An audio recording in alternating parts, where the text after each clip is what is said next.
Nama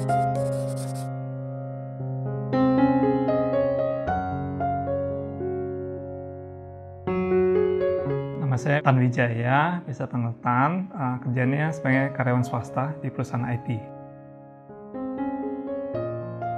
Mungkin sekali thank you ke Bro Antoni. Jadi banyak sekali mentor-mentor yang ngajarin gitu ya. Satunya dari Bro Antoni. Jadi saya juga belajar dari banyak sekali gitu ya. Dan cukup konsisten nih dari satu mentor ke mentor yang lain selalu ngomongnya adalah rasio 131 gitu ya.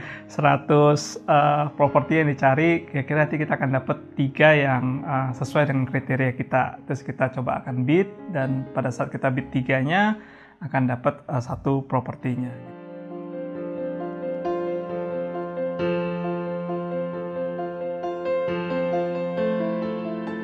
Banyakan kos yang saya ambil saat ini di Jakarta Barat, soalnya kan ada universitas di situ, jadi kita fokusnya di daerah situ. Saat ini punya 3 sih propertinya di sana, rata-rata di 20-30 kamar. Investasi properti ini investasi yang menarik ya, karena satu-satunya yang bisa kasih 2 sisi sekaligus. Satu adalah capital gain, yang kedua adalah dari segi cash flow atau passive income-nya gitu ya.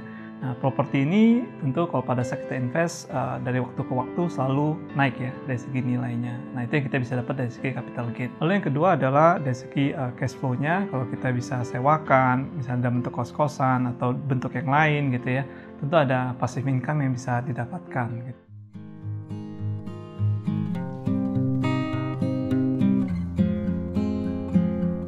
Kadang Sabtu Minggu kita kan ke mall gitu ya, tapi karena Covid kan pada tutup semua gitu ya. Jadi kita punya aktivitas baru adalah Sabtu Minggu kita hunting properti jatuhnya gitu ya. Jadi kita datang Sabtu Minggu, biasa kita lihat ya, kita udah kontak dulu hari biasa ke agennya atau pemiliknya. Terus Sabtu Minggu ya kita survei dari satu ke tempat lain. Ini menurut saya menarik ya, satu-satunya aktivitas yang kita bisa belajar banyak dan dikasih akses oleh si pemilik atau agen properti untuk boleh lihat propertinya yang kita targetkan, dan kita bisa lihat desainnya, terus habis itu banyak sekali yang kita bisa pelajari. Contohnya ada yang properti yang kos yang saya lihat adalah dia mainnya untuk bagaimana pengelolaan air minumnya. Nah, di situ kita bisa ambil idenya terus kita praktekkan gitu.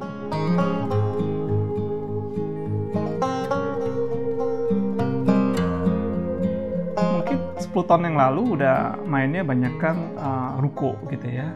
Tapi selama Covid ini biasanya dari segi nilai sewanya itu persentasenya nggak terlalu menarik gitu ya.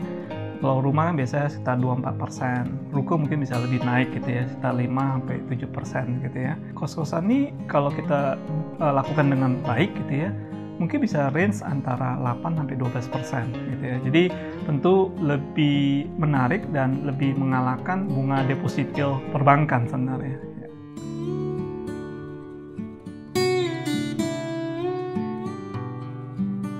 Karena semakin kita survei sebenarnya, apalagi kita zoom di suatu lokasi tertentu misalnya Jakarta Barat gitu ya, otomatis kita udah mulai mengerti pasaran di sana berapa gitu ya. Pada saat biasanya kita udah survei 20-30 properti, biasanya kita udah mulai tahu nih harga tanah per meter persegi di daerah situ ancaran berapa, biasanya kita udah tahu gitu ya. Biasanya udah nyentuh 20-30 yang kita survei. Nah, pada saat itu kita akan perbanyak dari segi kontaknya kita, dan biasanya pasti akan ada pemilik-pemilik yang butuh uang gitu ya. Nah, dari situ biasanya kita bisa lihat apakah ini adalah masuk kriteria kita dari segi propertinya layak, terus habis itu ada passive income yang bisa masuk juga, habis itu barusan kita coba nego gitu ya. Nah, biasanya kalau penjualnya udah benar-benar pengen lepas propertinya, biasanya room untuk negosiasi akan jauh lebih.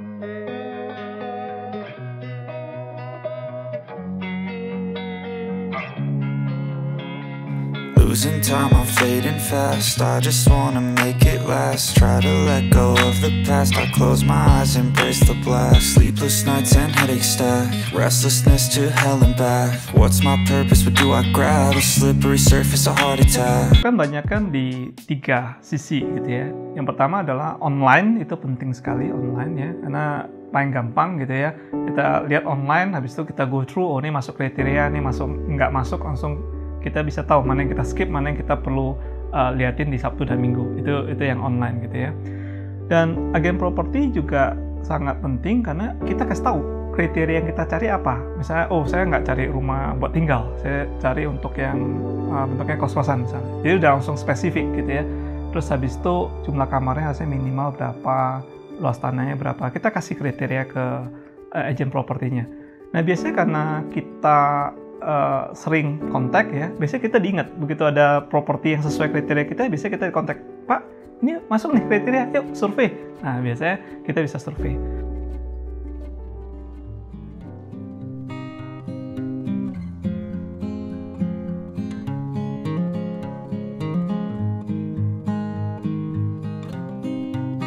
Kalau bentuknya sudah kos-kosan, tinggal kita lanjut, biasanya nggak terlalu lama ya. Biasanya kita banyak hal yang ya, dari workshop dari teman-teman ya, kayak Anthony sama yang lain kan sebenarnya ada beberapa cara singkat gitu ya. Nggak semuanya harus kita perbaiki dalam satu masa gitu ya. Ada hal yang penting, ya, contohnya misalnya cat itu granit misalnya, itu kan dua yang paling penting gitu ya, atau nggak internetnya gitu ya.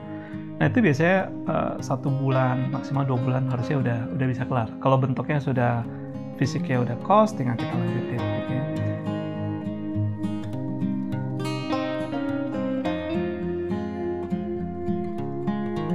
Baik lagi, saya langsung jumping juga ke bisnis ini gitu ya. Saya juga belajar banyak dari Bro Anthony. Lalu yang diajarnya adalah belajar dari yang terbaik gitu ya, orang yang udah ngerti bisnisnya gitu ya. Dan Bro Anthony kan udah ngerti bisnisnya, kita ikutan workshopnya, belajar juga gitu ya, sehingga resiko kita kecil gitu ya. Dan satu yang saya benar-benar ingat adalah supaya bisa rame ya kita harus ngerti grade market kita siapa, targetnya siapa gitu ya. Nah selama pandemik ini target market mana yang masih terbuka lebar, masih ada peminatnya. Nah pada saat itu saya lihat, oh ini marketnya ada, tapi dari segi supply-nya nggak setinggi itu untuk spesifik target market yang saya tuju gitu ya.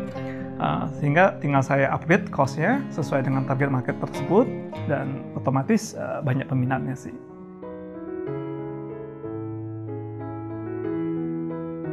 Ya mungkin ini lebih kontradiktif ya, jangan nyemplung dulu menurut saya, belajar dulu sama yang terbaik gitu ya. Ya belajar sama Bro Anthony, benar-benar understanding ilmunya dulu, dapetin ilmunya dulu gitu ya. Habis sudah dapet gitu ya, barusan masuk gitu ya. Dan masuknya juga dengan, misalnya contoh Bro Anthony juga cukup sering melakukan coaching one-on-one gitu ya. Nah itu jadi bagus, karena tadi ya kita tidak tahu, menjadi tahu, tapi tahu aja nggak cukup, kita harus praktek kan. Nah prakteknya tentu pasti ada sedikit jedak-jeduknya lah ya gitu ya. Nah kita punya tempat bertanya, ide dari mentornya atau teman-teman komunitas gitu ya. Nah itu harus dilakukan prosesnya. Dan mungkin lebih ke arah akhirnya adalah dicoba saja. Ini bisnis yang menarik gitu ya, nggak terlalu repot-repot banget juga gitu ya, tapi tahap awalnya kita harus ngerti ilmunya.